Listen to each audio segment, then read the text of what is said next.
ನಮ್ಮ ಆತ್ಮ ಬಹಳ ಅಮೂಲ್ಯವಾದದ್ದು ಪ್ರೇರೆ.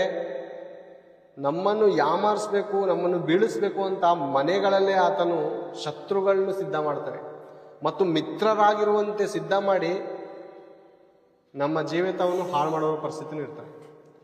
ಕೆಲವರು ಸೇವಕರು ಯಥಾರ್ಥವಾಗಿ ಸೇವೆ ಮಾಡ್ತಾ ಇರ್ತಾರೆ ಪ್ರೇರೆ.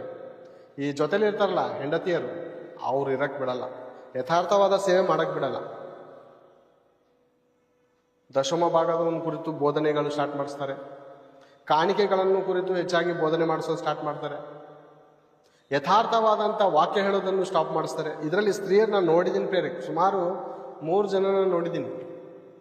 ಯಥಾರ್ಥವಾದ ಸೇವೆ ಮಾಡುವಂಥ ಸೇವಕರನ್ನು ಕೂಡ ಅವ್ರನ್ನ ಸ್ವಲ್ಪ ಹಿಂಜರಿಸ್ತಾರೆ, ಯಥಾರ್ಥವಾಗಿ ಮಾಡಕ್ಕೆ ಬಿಡಲ್ಲ ಅವರು. ಆ ದಿನ ಅಬ್ರಹಾಮನು ದೇವರ ಮಾತಿಗೆ ಒಳಪಟ್ಟು ಇರುತ್ತಿದ್ದರೆ ಹಾಗರಳನ್ನು ಮದುವೆ ಆಗುವಂಥ ಅವಶ್ಯಕತೆ ಇರಲ್ಲ. ಹಾಗರಳ ಮೂಲಕ ಮುಸಲ್ಮಾನ್ ಸಹೋದರರು ಇಸ್ಮಾಯಿಲ್ ಸಂತಾನವು ಬರ್ತಾ ಇರಲ್ಲ. ಆ ಇಸ್ಮಾಯಿಲಿನಿಂದ ಗಾಜಾ, ರಷ್ಯಾ ಇವರೆಲ್ಲ ಏನಿರುತ್ತೆ ಇರಲ್ಲ, ಅಣ್ಣ ತಮ್ಮದಿರಾಗಿದ್ದೇವೆ ನಾವು. ಹೊಡೆದಾಡುವಂಥ ಅವಶ್ಯಕತೆ ಇಲ್ಲ. ಎಲ್ಲರೂ ದೇವರ ಮಕ್ಕಳೇ ಆಗಿದ್ದೇವೆ, ಅಣ್ಣ ತಮ್ಮದಿರು ಆಗಿದ್ದೇವೆ ನಾವು. ಆದುದರಿಂದ ಸೇವಕರಿಗೆ, ಸಹೋದರರಿಗೆ ಬಹಳ ಪ್ರಾಮುಖ್ಯವಾಗಿ ಹೇಳ್ತಾ ಇದ್ದೇನೆ ಬೇರೆ.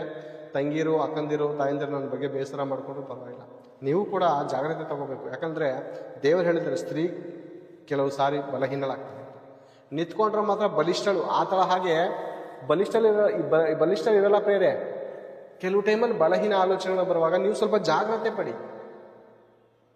ಅನೇಕ ಸಾರಿ ನೋಡಿ, ಇನ್ನೊಂದು ವಚನದಲ್ಲಿ ಹೇಳುತ್ತೆ, ಆ ಸ್ತ್ರೀಯರು ಪ್ರತಿದಿನ ವಾಕ್ಯ ಕೇಳುತ್ತಾ ಇದ್ದರೂ ಮರಳುತನದಿಂದ ಅವರು ಸೇವಕರು ಬುಟ್ಟಿಲಿ ಇರ್ತಾರಂತೆ. ಮತ್ತು ಕೆಲವರು ಸಿಸ್ಟರ್, ಸಹೋದರರು ಹೇಗಿದ್ದಾರೆ ಗೊತ್ತಾ, ಇವ್ರು ಏನು ಇಷ್ಟಪಡ್ತಾರೋ ಆ ಬೋಧನೆ ಹೇಳಬೇಕು ನಾವು. ಕೆಲವರು ಇರ್ತಾರೆ ಪ್ರೇರೆ, ಅರ್ಥ ಮಾಡ್ಕೊಳ್ಳಿ, ಕೆಲವ್ರನ್ನ ಇಟ್ಕೋತಾರೆ, ಕೆಲವರು ಸೇವಕರನ್ನ ಇವರೇ ಇಟ್ಕೋತಾರೆ. ಎಂತಕ್ಕೆ? ಇಂಥ ಬೋಧನೆನೇ ಹೇಳ್ಬೇಕು. ದೇವ್ರು ಹೇಳೋದು ದೇವರ ಆತ್ಮನ ಮೂಲಕ ನಡೆಸೋ ಬೇಡ. ನನ್ನ ಕಂಟ್ರೋಲಲ್ಲಿ ದೇವರ ಆತ್ಮ ಇರೋದು. ಈ ದಿನ ಈ ವಾಕ್ಯ ಹೇಳಬೇಕು.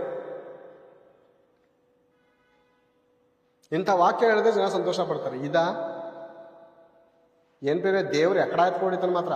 ಪರಲೋಕದಲ್ಲಿ ನಾವು ಹೋಗ್ಬೇಕು ಅಂದ್ರೆ ಮಾತ್ರ ಜಾಗ್ರತೆ ಪಡಬೇಕು. ದೇವರ ಆತ್ಮಕ್ಕೆ ಸ್ಥಳ ಕೊಡಬೇಕೆ ಹೊರತು ನಮ್ಮ ಆಲೋಚನೆಯಿಂದ ಬೋಧನೆ ಹೇಳೋದಲ್ಲ. ಇನ್ನೊಬ್ಬರ ಆಲೋಚನೆಯಿಂದ ದೇವರ ಆತ್ಮ ನಡಿಬೇಕಾ? ದೇವರ ಆತ್ಮನ ಮೂಲಕ ನೀನು ನಡಿಬೇಕಾ? ದೇವ್ರು ಹೇಳಿದ ಕೆಲಸ ನೀನು ಮಾಡ್ಬೇಕಾ? ದೇವ್ರು ಹೇಳೋ ರೀತಿಯಲ್ಲಿ ನೀನು ಬದುಕ್ಬೇಕಾ? ನೀನ್ ಹೇಳೋ ರೀತಿಯಲ್ಲಿ ದೇವ್ರು ಬದುಕ್ಬೇಕಾ? ಅಂದ್ರೆ ದೇವ್ರಿಗೆ ಸವಾಲ ಈಗ.